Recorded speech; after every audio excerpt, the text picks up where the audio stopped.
If you're a young guy and you are finding yourself being overly eager, very thirsty, like a dog with a little pink thing hanging out, that you should really reconsider your positioning, because women can smell it.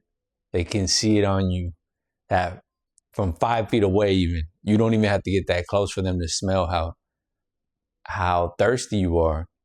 And this is the thing, is that if you really want to get something, you have to detach yourself. You have to take away the value that you're giving it, because you're overinflating the value of said outcome, right? Whatever you're desiring.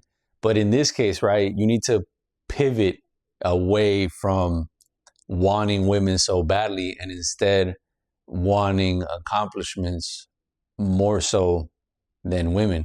And so what you have to do is you need passion projects. You need something that you could chisel and make your own. You need to create and formulate, and you need to design and curate. And if you're focusing on that and you get away from simply using all of your energy into chasing women, believe me, you'll actually get what you've been looking for the entire time, but you need to detach. Very difficult to do, but possible. And so the first thing you got to ask yourself is, or tell yourself rather, is you need to stop pedestalizing women, pussy, like it's something that you don't deserve. That's the thing. I think we put too much stock in it. And so we think it's something super important when it in fact isn't, right? We put too much value into something that is not really worth putting all your energy into. What is worth putting your energy into is making something worthy of being chased. So you flip this. So what you do is you embark on a journey that could take forever, that will eventually have women coming to you. They'll have something to ask you about. They'll be chasing you.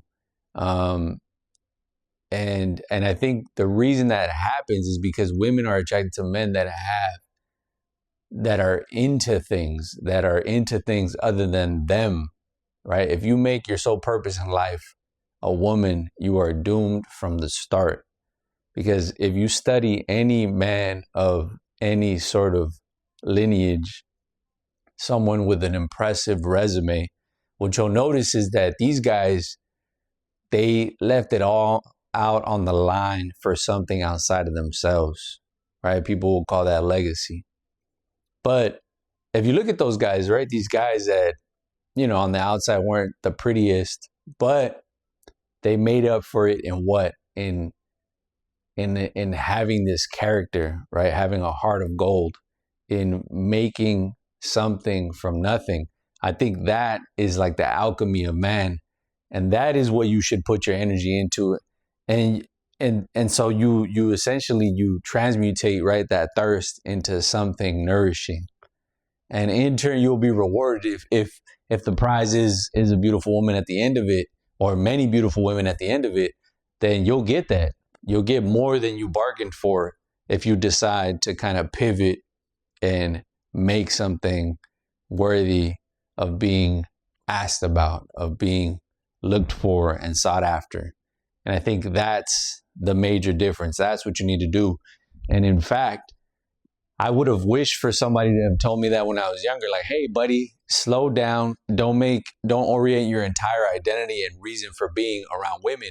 And the reason that even happens is because you fall into that trap solely because you don't have a purpose. You don't have a reason for being. You haven't explored different hobbies. You haven't looked at what things are going to make you a better person. I didn't have a quest. I didn't have a mission. I didn't have interests. So what ended up happening? I leaned into the vices. I smoked a ton of weed. I listened to a bunch of music. I loafed around. I hung out with friends. I chased women, but nothing none of those things really did anything for my character development. Yeah, maybe a little bit, right? But not to the degree that if I would have focused and hunkered down on a project, on something that I could look back on and say, like, damn, this was worth every ounce of energy that I put into it, I'd have had more to come out of that than chasing around a bunch of girls that, looking back now, was a waste of time. At 19 or whatever, that makes sense, 20. But when you're older, you realize, like, I mean, what a joke. I mean, this is like an absolute joke. Like, you have to realize you are the prize. Like, that's the thing too, is like when you get older, you realize as a man, like, man, you are the prize. It's not the other way around. Like, a woman should be so lucky to have you. But that can only happen if you've decided to embark on something outside of yourself, something to make you into somebody worth wanting to be with. And that's the thing. So super important to be able to distinguish between being thirsty and instead having a passion, something, a project that you're willing to put a lot of time into, and regardless of the outcome or the circumstances, you can be proud of, and you can look back and say, hey, you know what? This is what has made me who I am. And believe it or not, you will, without a doubt, have way more interesting things to have happen to you through that than by chasing women indefinitely like a little dog with the pink thing hanging out. Super important, all right? So if you're a thirsty guy, really just try to pivot and orient your thoughts around how you could be better, right? And inevitably, you will get what you were looking for. Anyhow, I hope this helps, and I'll see you in the next one.